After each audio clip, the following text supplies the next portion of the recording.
everyone, and welcome to the 42nd episode of Tuesdays with Toby. My name is Toby Frierson, and I am delighted to be back before you again today with another message.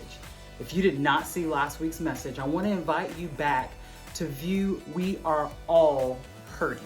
And what I was trying to do in that episode last week was essentially let you all know that hurt, pain, discomfort, none of us are exempt from those things. We will all go through them, hopefully for just periods and seasons of our lives. Sometimes people live an entire life where they would describe themselves as in pain or discouraged or despondent or hurting. I hope that is not your story right now. I hope that's not the case where you've been in a cycle of something or in a pattern of, I guess, what I would call hurt and abuse. And in that episode, I gave us a few indicators to look at to see whether we ourselves might be hurting, and then to make the case of, since none of us are exempt from that, that we should all figure out how to manage our hurts. Because what we don't want to do is be those hurt people who hurt people. So hop back 1 week for me, and if you did not see that episode, please start there and then join us today as we talk about gifts. As we do each week, I want you all to look behind me because it is time to say our family rules. And honestly, when I established this channel, I told you that these would be great things for you all to use as daily affirmations. And some of you have done that. But even if not, at least today, you will have said them 42 times. So ready, read. During Tuesdays with Toby, we will use kind words. Do your best. Always be honest. Forgive and forget. Be happy. Count your blessings. Laugh at yourself. Stay positive and love one another. So you heard me a little bit earlier say that we were going to talk about gifts today. And some of you who really enjoy gifts and you like giving them and getting them, you probably got really excited about that because truly we are approaching the holiday season. And just in case any of you were not paying attention, the supply chain here in America, probably globally, the supply chain globally is really messed up and backed up right now. So honestly, holiday planning should start a lot sooner than maybe you would normally start. So that's just a little caveat for you. However, those are not exactly the gifts that I'm talking about. I'm not talking about the gifts that we might get for our birthdays or the gifts that we might get at Christmas time. I'm actually talking about those things that are unique to you, that you actually, it shows up in the package in which you are. And I'll give you an example. I was able to be a part of a training seminar, if you will, this summer. It was over the course of several different days. This is a phenomenal lady. I'm not going to name drop her. She doesn't pay me, but she was giving some training on essentially how professional women are showing up within the workspace or showing up within their homes and their families, and giving us tips on how to be able to truly tap into the essence of who we are and what we have to offer and how to give that out to other people. And she made a statement. This is the first time that I've heard this statement said this way, so some of you might be familiar with this, but I was super intrigued. I knew at some point it was going to come to the Tuesdays with Toby audience and to the channel, and today is that day. Her statement was, your giftings lie in the things that you do better than anyone else with the least amount of effort. I will say that again. Your giftings lie in the things that you do better than anyone else with the least amount of effort. She's like, if you want to discover your gifts, pay attention to those things. So I started pondering that idea that she put out there, because you all heard me say, even just as early as last week, that two fundamental things that people need to know in life is what they are good at and what makes them happy. And me saying that to you all last week and saying it as many times as I've said it, what I didn't realize is those things that we're good at could absolutely be where some of our gifting is wrapped up in, or where gifting for us lies. And if you walk up to somebody and you say, hey, what are your gifts? That could throw them off, because if you are familiar with a spiritual sense, or particularly Christianity, that's the religion I'm the most familiar with, we talk a lot about gifts within our Christian faith. And so you might throw someone off if you ask them what are their gifts. But I do particularly think that gifts and talents and skills are uniquely different. And giving this lady's definition of, the thing that you do better than anyone else with the least amount of effort, that's not necessarily a skill that you've developed. That is absolutely not something that you've had to work on, because it sounds like you just kind of show up and this thing kind of happens and it works for you. So that's where I want to land for us today. I want to challenge everybody to identify your own giftings.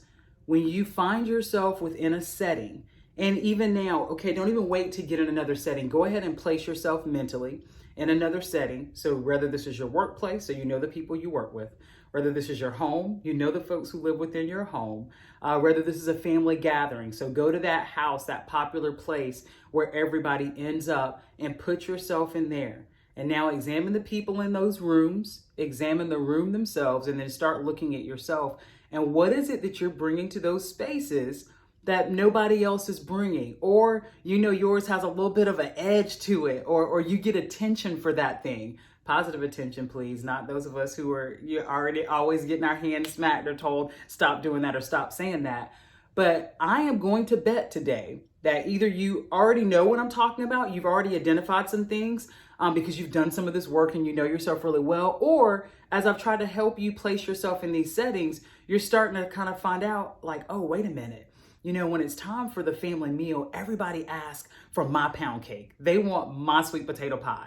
They want my sweet tea or my lemonade. Like, you're already thinking about, that's a gifting. You're clearly doing those things better than anybody else in that room, or they wouldn't be asking you for that. So maybe you have a gift in baking or whatever.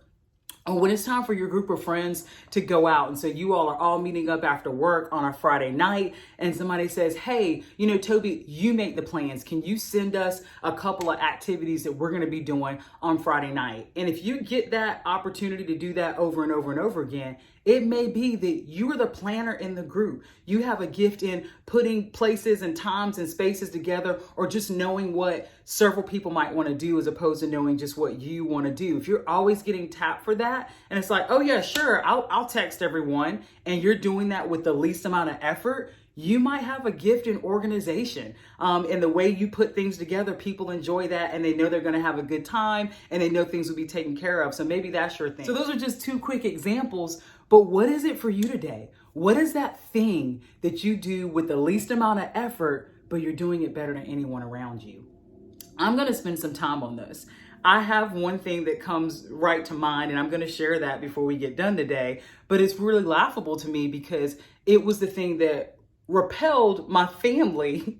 And I say family, not extended family, the people in my house, that repelled my family as a child. And that was this gift of gab, I would say. I guess I came out of the womb talking. I believe mom tells this story where I was talking in complete sentences before I walked. I don't know. We'll have to kind of revisit that with her. It's quite believable though. But growing up, I couldn't sit still. Like, oh, were you ADHD? I don't know. We didn't diagnose back in the 80s like that. I mean, people did. We didn't. My house didn't. And so I don't know, but I could not keep still. I was always into some type of activity. And because I had a brother who was older, my mom was not conditioned to all that movement because that's not how Marlo moved. He was so studious, and he sat with his books, and he sat with his trucks, and he could color in the lines. And I couldn't do any of that because you can't do those things when you don't sit still. So not only was I moving constantly, and that in and of itself can just really kind of drive you, right? This thing right here, if I was awake, it was going. And just random stuff, asking a bunch of questions for sure. Like totally asking a bunch of questions. I'm totally suited for interviews, but asking a bunch of questions, telling stories, real stories, like lies, unfortunately, telling stories, using my imagination, making things up, but I never hushed. Talk through TV shows, talk through movies. I didn't watch those things. You can't watch those things if you're talking, right? And so long story short, I have learned over the course of my life, while it wasn't appreciated in those spaces because people literally could not breathe in my house because there was just too much of me. Later on, take that outside of a house setting, things that I got in the classroom. Oh, Toby's an asset to the class. She always participates. She has thoughtful insight. So it completely gets flipped. And then as I grow and develop a little bit and learn some control, which I'm still learning actually, and learn how to share and when to share and what's not appropriate to share, and learn that timing is about everything, I have learned that I have a gifting within my speech. People actually want to hear from me. So I try to be very thoughtful.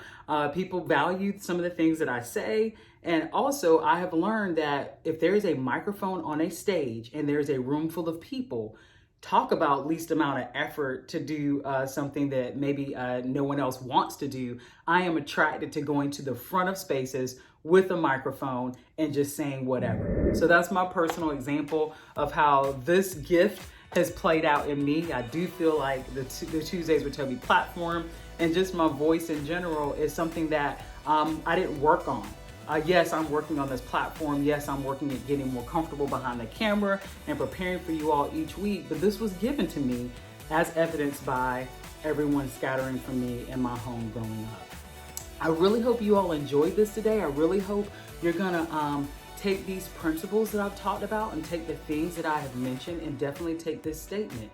Your gifting lies in the thing that you do better than anyone else with the least amount of effort. I want us to find our gifts this week. I want you all to start exploring. I want you to really, really pay attention to how you're moving in spaces and what you're saying and what people are tapping you on the shoulder, asking you for. Your gifts can certainly lie there as well. I hope you all like, share, and subscribe. And we are almost to the mark where we're doing our 10 episode countdown to the end of 2021. Thank you all so much for watching. Have a great day.